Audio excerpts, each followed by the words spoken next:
My name is Willie Mae Booker. I'm 90 years old. 90 years old. And you're going to be 91 in And February. February the 14th. 14th. You're a Valentine lady. Yeah. I've been at Lee's about going on 4 years now. When I first come here, the first night I was here, I didn't like it. But now it's just like a home. I like it. I enjoy the people that I'm around. I grew up with my grandmama. My mother passed. My father passed. And that left me with nobody but my grandmama. And I grew up. My grandma passed when I was 12 years old. I stayed around with some of the family from one place to another. So then I got older. I turned 15 years old. I left home, went to Snow Hill, and stayed there. I stayed in Snow Hill until I think I was about 20, 25 or 26 years old. I got a job there, and I worked in Snow Hill. Then I left Snow Hill. No, I got married and stayed there. My son was about 12. I got married. And after I got married, my son wanted to stay with his father. So we didn't stay together. Sam was born in 1944, if I make no mistake. And he was raised up in Snow Hill, North Carolina. Tyrone was born in D.C. 1969?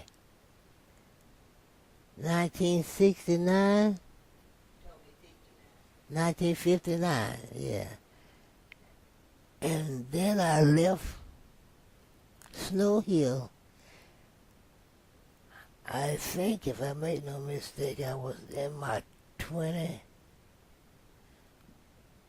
I know I was 20 years old. Then I went to D.C., and that's where I stayed until I was 80, about 80 years old. What did you do in D.C.? I worked. I did days work for a while. Then I did days work for about 2 years, babysitting. And then I went to a hotel, Jefferson Hotel in D.C., and I worked there until I retired. That's where I retired from, Jefferson Hotel. But I always went to church, and I worked in church. The church that I was working in D.C., St. John Freewheel Baptist Church. And I worked there until I couldn't work no more. What did you do at the church? Well, I helped with the bread and the wine. Yeah. We set up the table for bread and wine. And see people that wasn't dressed just right to be on the front row. You go to them and tell them, you give them a cloth to put across their legs for, all kinds of dresses was so short. At that time, the dresses were real short. And we go to them. And sometimes they didn't want that. But we ask them, if you don't like it, you have to move. Because it's too much being shown. To the pastor, he trying to preach, and then you're going to look at somebody dressed halfway the leg. That might take his attention. So we would go to them, and tell them, to move back, but they didn't want to move back.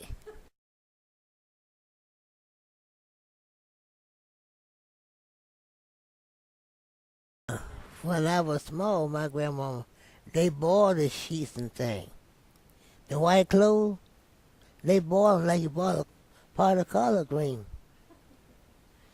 They boil them and they wash them, hang them out. And the sheets and things would be so pretty. And everything went together. All the sheets, all the pillowcase followed the sheets, and then the other clothes. There was nothing hanging on the line disorder. Everything was in order that they had to put on the line. But now they don't hang them on the line. They got to the place they use dryer. But that sunshine will be God is better than drying in the dryer because they got vitamin. Vitamin in those sheets. You smell those sheets, they smell so nice. They make the soap. They made their soap out of lye, out of old meat, fat meat, and old grease. They made it out of that. And they would make that pot, put that stuff in the pot and cook it, put lye in it, and that lye would eat that meat up, and then start boiling. And they would boil it, and they would test it. They're like you would test something you were cooking, like if you were making a sauce for something, or making something for cake, and you test it, put it in water, and if that sauce get hard, it's sugar you cook. If it get hard enough, it's ready then to do what you got to do. And if they put that soap in cold water and it got hard, then it was ready to stop it from cooking. Then they let it stay in that pot till the next morning. Then they cut it out like a cutting cake. And cut it out and lay it up on the board and let it dry. Let it dry and get hard.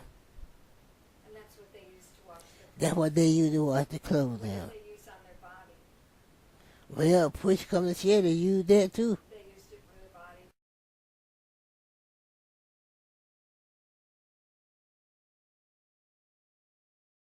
My grandmama taught me to never be evil to nobody. Treat people as you wish to be treated. And I learned that from her, and that's what I try to do. I try not to start no argument or no fuss. I get all loud like I own everything. I'm a boss. You're supposed to keep your voice down and talk nice to people. Like I hear around here people hollering, talking to people. I couldn't do that, and I wouldn't do that. Other people can see the goodness in your life, that where you don't see it, but you have it, and you show that you have it.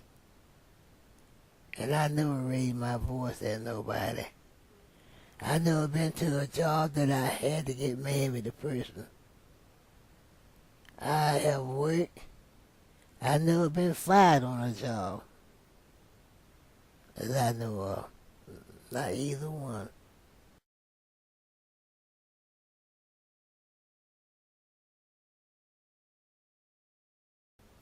I went to a lady and was working for her, and her husband came home and brought a friend, and she had marked this bottle where she had whiskey in. She marked it, and when she come back, she looked at the bottle, and the whiskey was going down below that place she had marked it. She looked at me and she said, "You drunk?" I said, "What?" She said, "You drunk?" I said, "I'm not drunk." I said, "What do you mean I'm drunk?" She said, "'Cause you drank that whiskey out of that bottle." I said, "Do you want to know the truth from me?" I said, "Your husband drank that whiskey Reagan. I said, I don't know for sure, but he was here, and he brought a friend. She looked at me so funny. I said, well, if I tell you what, if you gonna accuse me of drinking your whiskey, you accuse me of doing something else that I didn't do. I said, I think you need your job yourself. I don't need it. I said, you can pay me and I'm going home. She said, no, you're not. So that evening, and I finished doing what I was doing, I told her to pay me. She said, I don't have no money. I said, well, I'm going home. You can send it to me. So I went home. I told her I was going, if she didn't send it to me, I was going to call the people and she was going to send me my money. Because up there you work for people, and if they don't pay you and you ain't did nothing, they'll make them pay you. Yeah. I work for $5 a week, Michael. $5 a week. 5 $1 bills.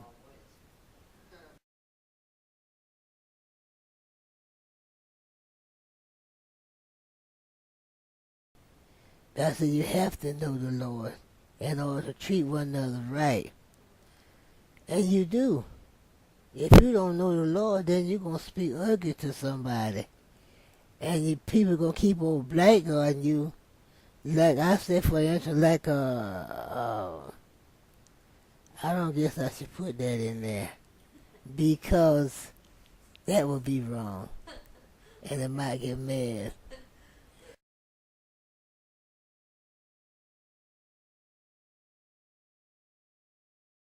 One day, you said something, and I said, Michael, that's not you. I said, you got to quieten yourself. I said, don't get upset. Stay calm. Whatever somebody said to you or jar you the wrong way, just ask the Lord to bless that person because they don't know what they doing, you know. And that's where you do that. A person says something to you and it's wrong, then you don't have to say something back to him that's wrong. Just ask the Lord to bless him and give him strength to understand the meaning of goodness. You can be bad and get in jail. You can be good and stay out of jail.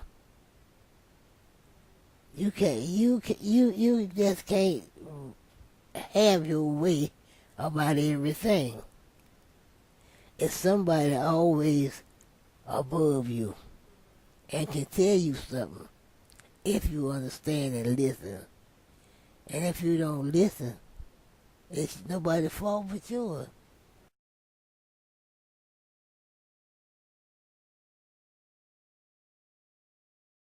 The Lord is my shepherd, I shall not want. He makes me lie down in green pasture. He leads me beside still water. He restores my soul.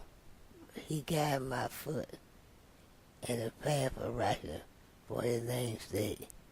I walk through the valley of the shadow of death. I fear no evil, because God is with me.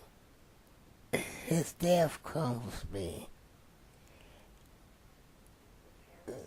He prepared the table before me in the presence of my enemy. My cup runs over. He stores my soul. Surely the goodness and mercy follow me all the days of my life, and I shall dwell in the house with the Lord forever. Amen.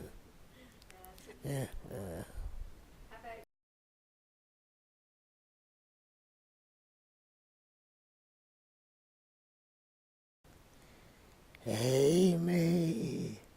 Sing grace, sweet the sound that saved a wretch like me. I once was lost, but now I'm found. Was blind, but now I see.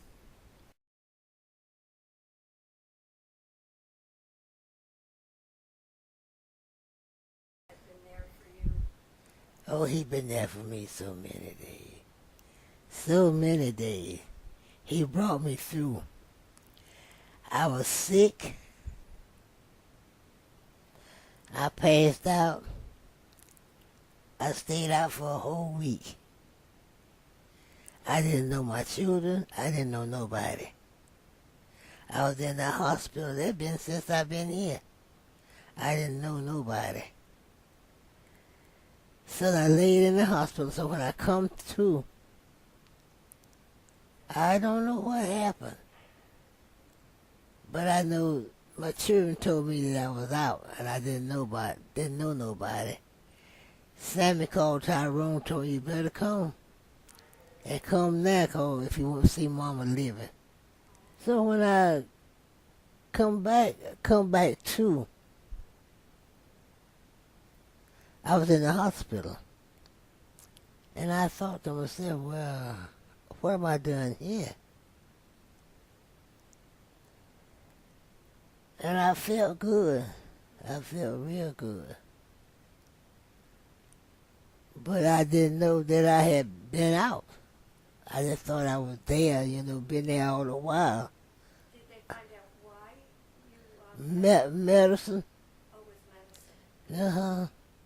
They said it was medicine. I had too much medicine.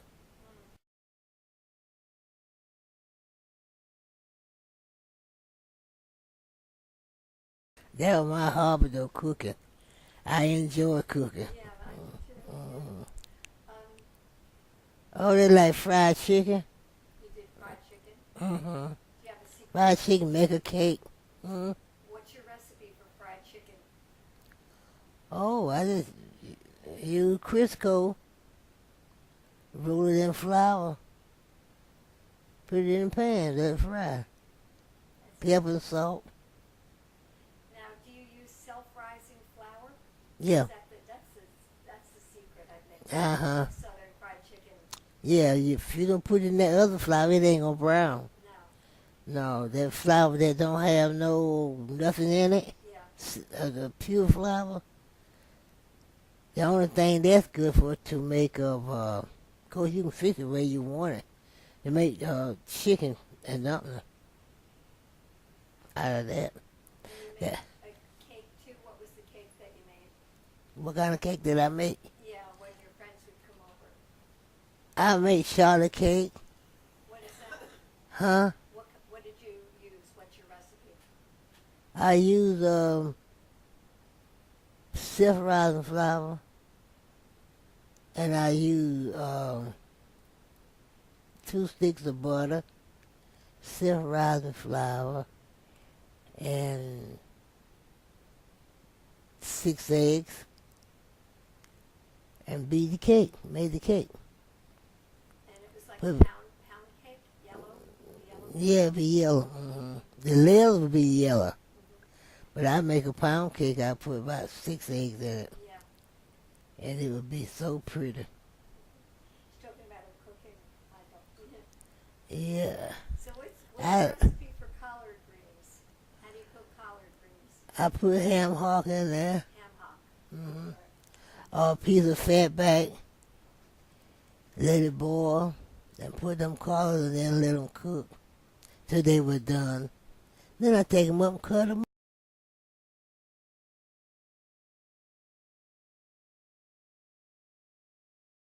Then I went to I went to the hotel where I retired at. I worked on the floor for a while. Then I went downstairs and I worked in the laundry. And I did some of the senator shirts. Wow. You heard about, did you know Tip O'Neill Yes. that was up there, a senator? I used to on his shirt. His shirt collar would be that long. Wow. That's how big his neck was. It would meet me from one side to the other. Wow. I could put his shirt collar on me and it meet from one side to the other. When I folded, it had a basket that had to fit his shirts. To put his shirts in. So that's pretty. And I worked in the line, and I ironed a lot of those senators from down here shirts and stuff. Really? Yeah, So yeah, when you ironed them, you had to starch them and all of that? yeah. Yeah. And you could knock on, you could hear it with knocking on them. Huh. It was nice. I enjoyed everything I ever done. I enjoyed it. Yeah. And when I did it, I tried to do it the best I knowed how. That was good. Yeah.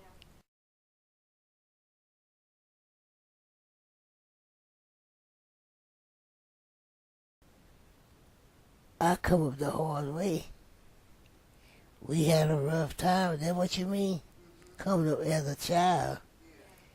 It was rough to me. We were mistreated, but we didn't have a lot to eat. Okay. Sometimes we were about halfway hungry because we didn't have nothing and couldn't get nothing. And I had a lot of beans and peas and stuff like that. My grandma had an iron pot. She set it on side the fireplace, put a lid on it, and cooked those beans. She put them on in the morning, and she cooked them till about the middle of the day. And we would eat that. And sometimes we didn't have no meat or nothing, you know.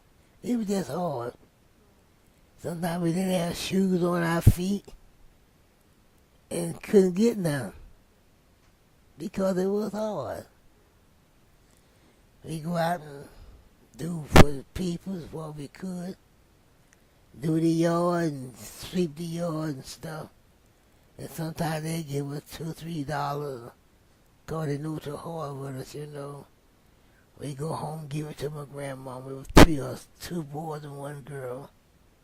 So your grandma raised you and the two brothers? No, I didn't have no brothers. Oh, I didn't have no brothers, no sisters. just you. Okay. Just me. My mother and father died in that Louisiana. You hear talk of Louisiana back in the pressure time. And they said that's what they had. The flu killed them. And we just had it rough. And stayed with my grandma. And we had to go out in the woods and pick up wood and stuff to have fire, keep a fire. And it was just hard with all of us. It was rough. When you said we have to go out in the woods, who went with you? Them two boys, Who were the two boys? they called them Edmund and Raymond, I think it was. And whose children were they? With my grandmama. Oh, your grandma's children. Mhm. Oh, okay.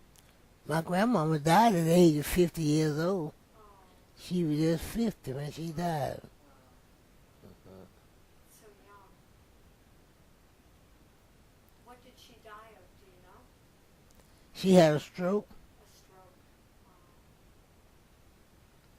I was to a white lady's house and I was sweeping the yard. And the lady come up there and I looked at her and said, what's she coming here for? And she said, what's the matter? I said, ma'am. She said, you got to go home. I said, go home? She said, yeah. I said, all right. I said, let me tell Miss Victoria I got to go home. She said, your grandmama's sick. That she's real sick. So I went on home and I told her, let me go in there where she was. I went in there where she was. They said I passed out. So they put me in the bed. So then I wanted to get up to go in there and talk with her to see her again. So they wouldn't let me. Because they're scared I was going to pass out again. So when I went in there to see her that morning, I was trying to talk to her. And she wasn't saying nothing. And I asked the lady why she wasn't saying nothing. She said to me, she said she can't talk. And I said, she can't talk. What's the matter with her? She can't talk. She said she just sick. She's breathing, she can't talk. So I went there and I kissed her, I hugged her. And she looked at me, she smiled. hmm I guess I was about 12 years old. Yeah, I miss my grandmama because she was good to me. She was named Kenny Harley. Kenny. Her head was white like mine. Was it? Yeah. hmm Everybody said I looked like her. And a lot of people said I looked like my father. I looked like my daddy and my grandma. Oh, your daddy and your grandma.